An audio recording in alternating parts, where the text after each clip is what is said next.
Assalamualaikum warahmatullahi wabarakatuh. Salam sejahtera bagi kita semua. Baik, kepada kali ini saya akan menjelaskan mengenai mengembangkan keterampilan dalam kepemimpinan.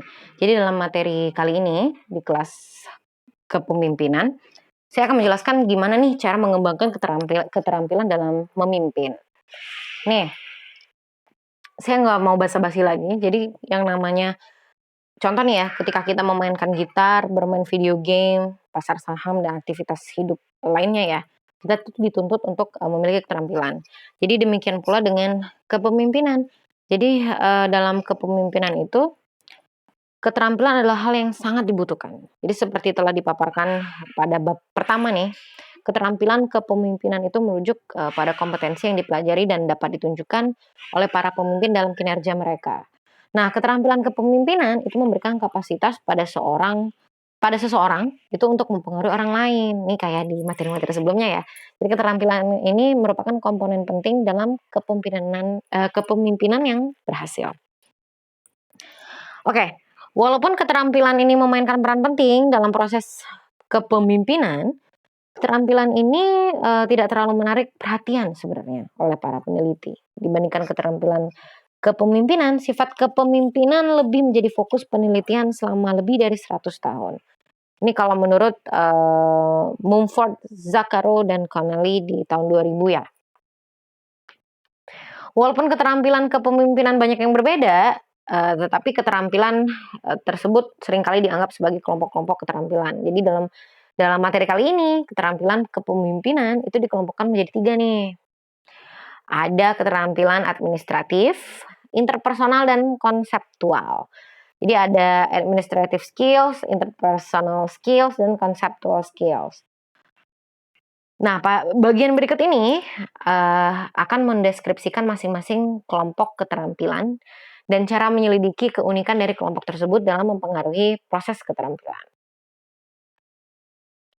Oke, dalam gambar ini kalian bisa lihat nih, ya, bahwa keterampilan kepemimpinan inti itu ini. Jadi pertama-tama saya akan menjelaskan keterampilan administratif.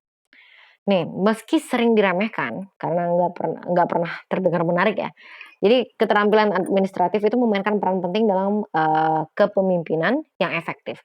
Jadi keterampilan administratif itu membantu seorang pemimpin untuk mencapai aspek yang meski biasa aja gitu, namun sangat penting dalam menunjukkan kepemimpinannya.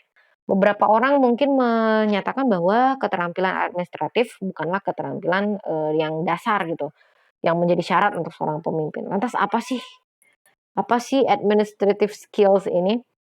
Jadi administrative skills ini merujuk pada kompetensi yang dibutuhkan oleh seorang pemimpin untuk menjalankan suatu organisasi agar dapat mencapai tujuan dan sasaran organisasinya. Keterampilan ini termasuk perencanaan, pengaturan kerja, penunjukan tugas yang tepat pada orang-orang yang tepat, dan koordinasi aktivitas kerja. Jadi kalau kita lihat di sini ada administratif, konseptual, dan interpersonal. Kita next dulu ya. Di sini kita akan menjelaskan keterampilan administratif terlebih dahulu. Jadi ternyata keterampilan administratif ini ada 3 bagian, yaitu mengelola orang-orang, mengelola sumber daya, menunjukkan kompetensi teknis. Jadi kalau mengelola orang-orang ini nih, dia membantu karyawan untuk bekerja sebagai suatu tim. Jadi dia gimana caranya itu membantu karyawan untuk sama-sama gitu. Dia memotivasi mereka agar melakukan yang terbaik. Jadi pemimpin manapun, baik dalam organisasi profit maupun non-profit, jika ditanya apa yang dilakukan dalam sebagian besar waktunya, dia akan menjawab mengelola orang-orang.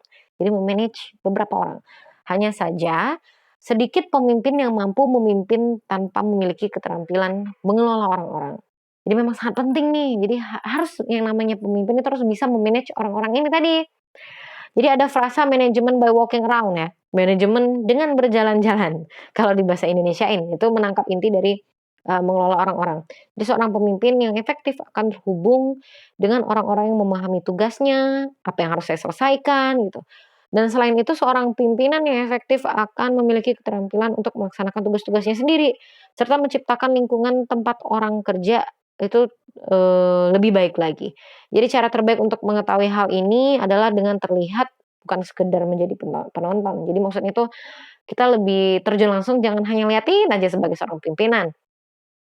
Jadi, poin-poinnya adalah membantu karyawan, terus memotivasi mereka, mendorong hubungan yang memuaskan antar karyawan, merespon permintaan mereka jangan lupa gitu, meluangkan waktu untuk menangani masalah staf yang mendesak. Masalah staf adalah fakta ya, fakta hari-hari gitu. Jadi dari kehidupan seorang pemimpin tuh memang ya harus bisa, meluangkan waktunya untuk menyelesaikan masalah stafnya gitu.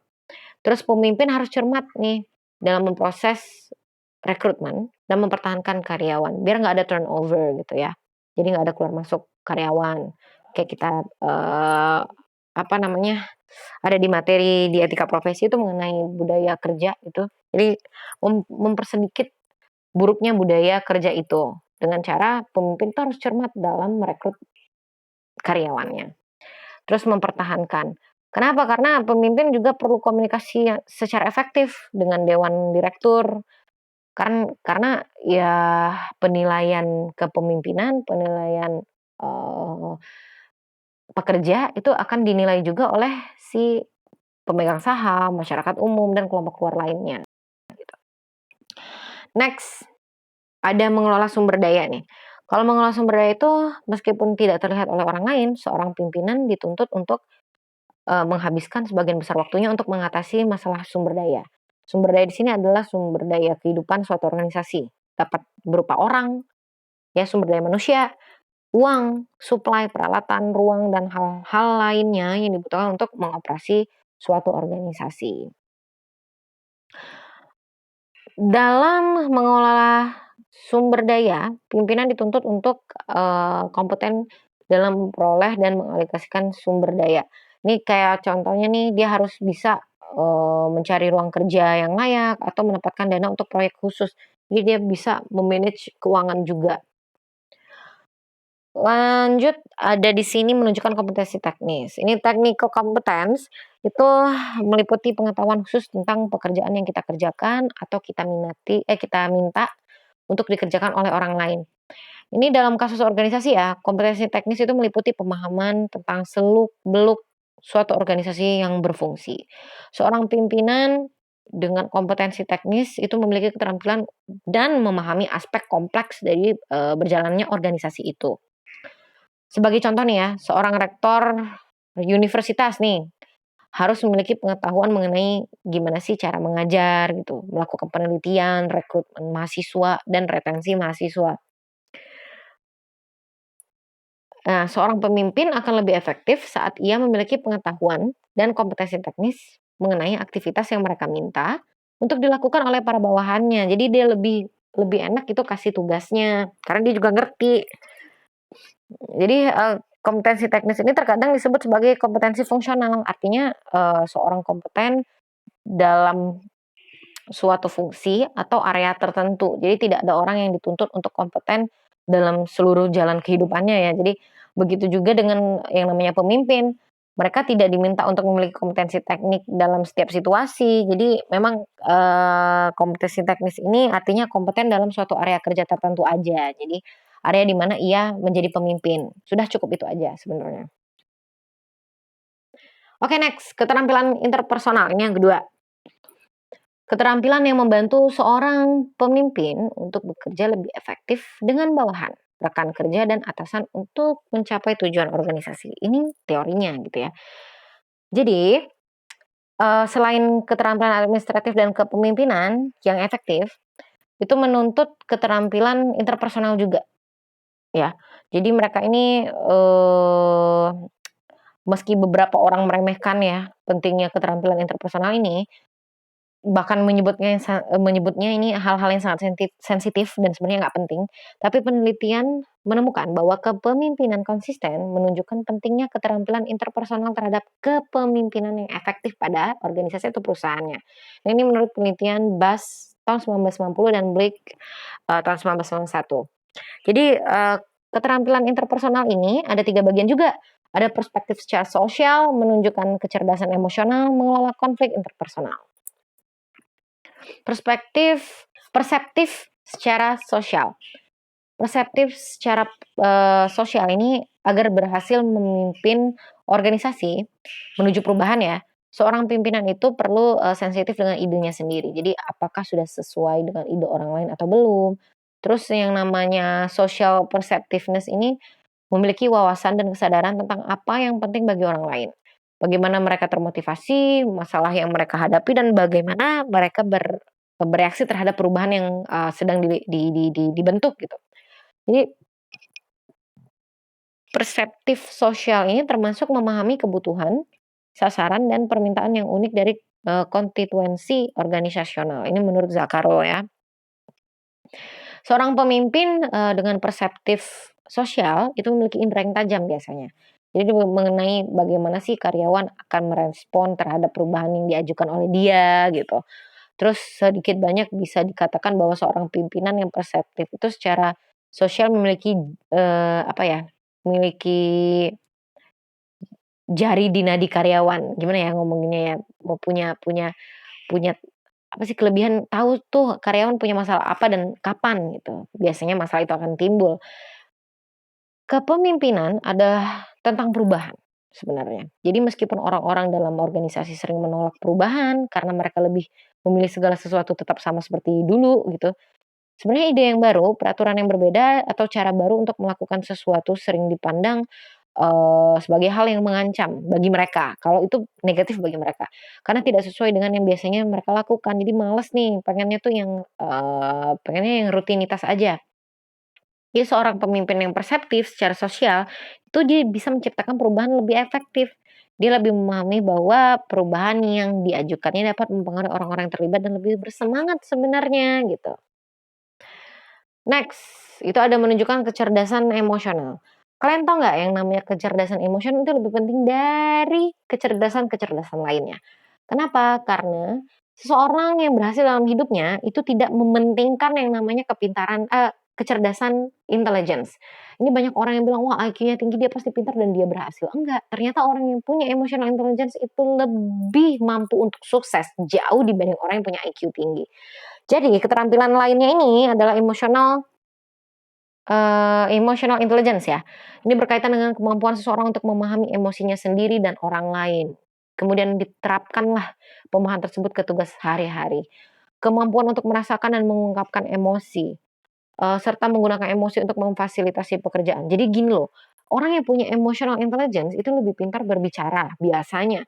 Dia lebih pintar melihat mimik orang, orang ini udah ngambek belum ya? Orang ini kecapean atau sedang menahan marah nggak ya? Jadi dia sudah bisa tahu nih, wah ini bakalan marah nih, berarti saya harus merendahkan nada bicara saya. Atau misalnya nih, aduh ini kayaknya karyawan saya udah mulai nggak setuju nih, berarti saya udah stop dulu nih bicaranya. Saya harus dengar dulu pendapat mereka. Kurang lebih gitu. Jadi yang namanya pimpinan dengan emotional intelligence itu lebih jauh akan lebih berhasil dibanding pimpinan yang punya IQ tinggi. Orang yang sensitif terhadap emosinya sendiri, jadi dia tahu nih, aduh aku harus tahan marah nih.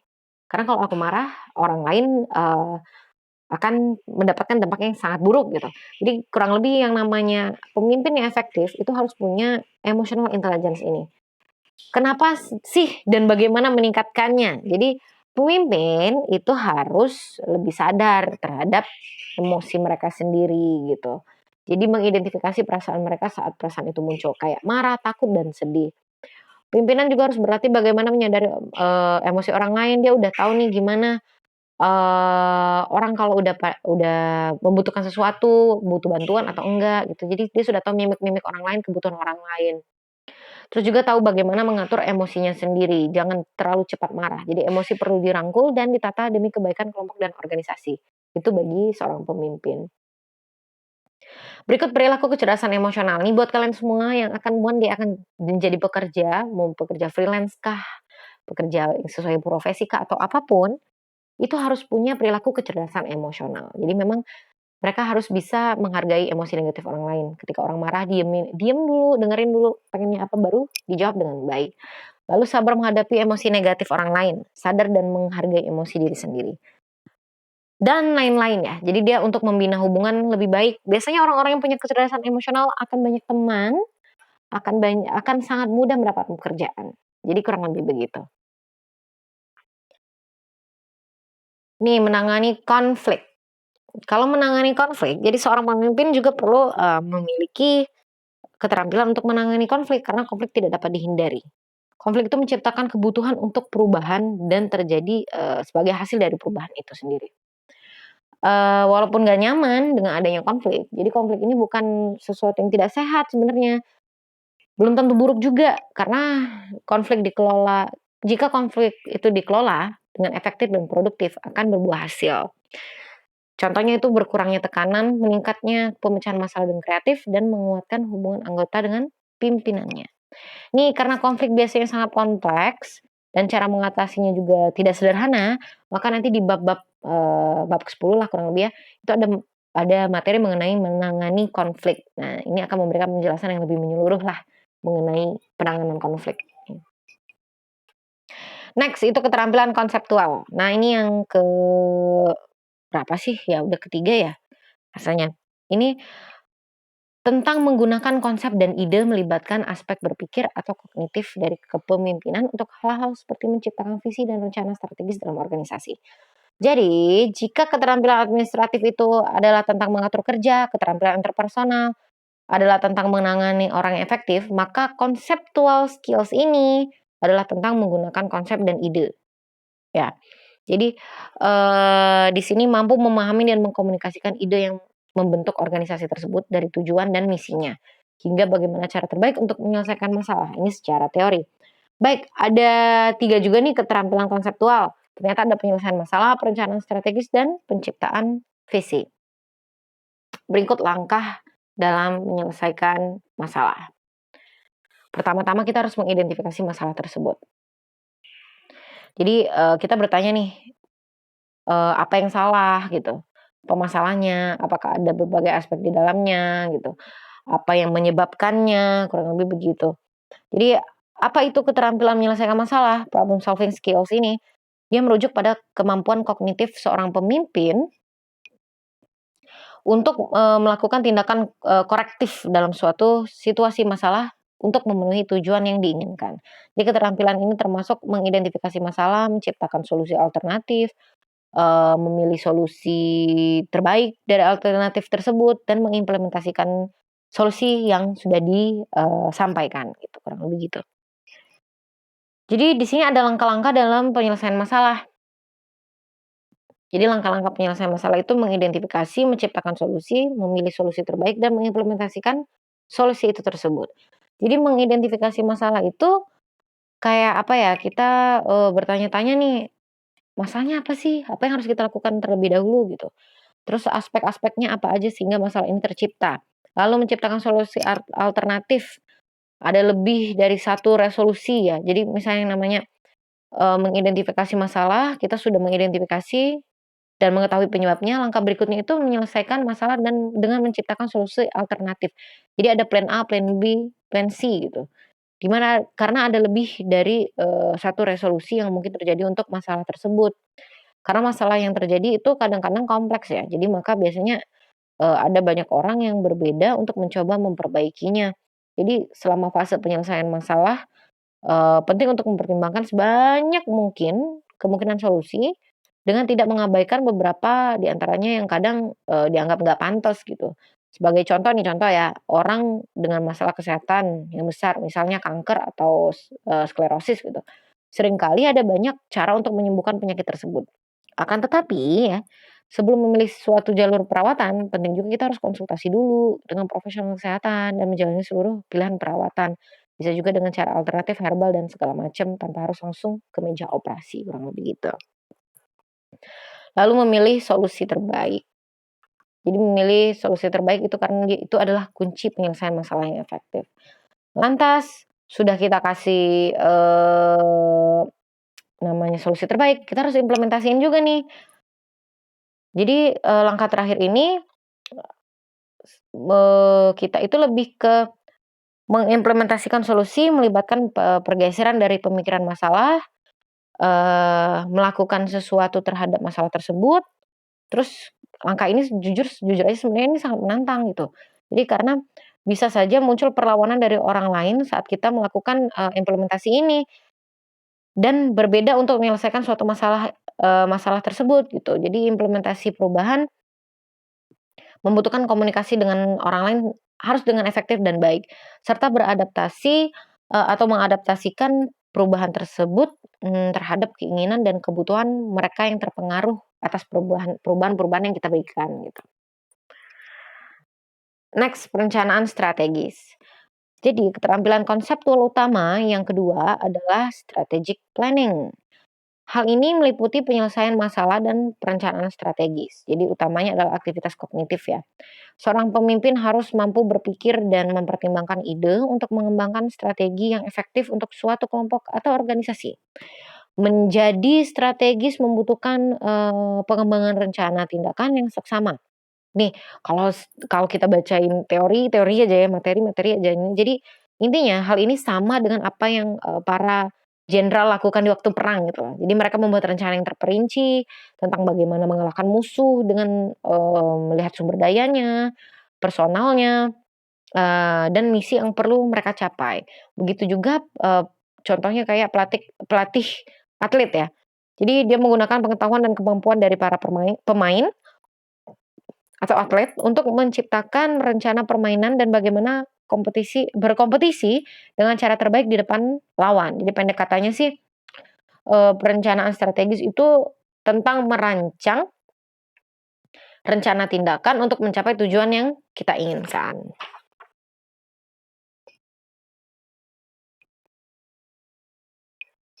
Next, menciptakan visi. Jadi sama dengan perencanaan strategis, penciptaan visi menggunakan jenis kemampuan kognitif dan konseptual yang khusus. Penciptaan visi membutuhkan kapasitas untuk, mempertanyakan orang-orang, dengan visi masa depan yang menarik ya. Jadi untuk menciptakan visi, seorang pimpinan harus mampu mengutarakan gambaran masa depan yang lebih baik dari saat ini. Jadi dia kalau mengutarakan visi itu harus lebih baiklah tujuannya daripada tujuan sebelumnya dari kepemimpinan yang lama. Dan kemudian menggerakkan orang lain ke arah yang ideal dan suatu nilai baru yang akan membawa mereka ke masa depan yang lebih baik lagi. Jadi seorang pemimpin harus mampu mengartikulasikan visi, melibatkan orang lain dalam mengejar visinya itu. Selain itu pemimpin harus mampu mengimplementasikan visinya, memodelkan prinsip yang diutarakan dalam visi. Dan seorang pemimpin yang bervisi itu biasanya melakukan apa yang dikatakan, bukan sekedar mengatakan dengan meyakinkan. Nih, kata-kata ini sangat, sangat berarti ya. Jadi gini, seorang pemimpin yang bervisi itu harus melakukan apa yang ia katakan, bukan sekedar mengatakan dengan meyakinkan. Nah, hal ini akan saya jelaskan di materi selanjutnya mengenai menciptakan suatu visi setelah kita meet test. Baik, sampai sini penjelasan saya mengenai materi kali ini. Semoga sangat bermanfaat bagi kalian. Dan mungkin nanti, juga di MIPTES atau di UTS akan ada beberapa pertanyaan mengenai pengembangan keterampilan kepemimpinan, dan ini merupakan hal yang sangat penting di kehidupan kalian. One day kalian juga pasti akan menjadi seorang pemimpin dan ingin mengembangkan keterampilan yang kalian miliki. Baik, sekian dari saya, terima kasih atas perhatiannya. Wassalamualaikum warahmatullahi wabarakatuh.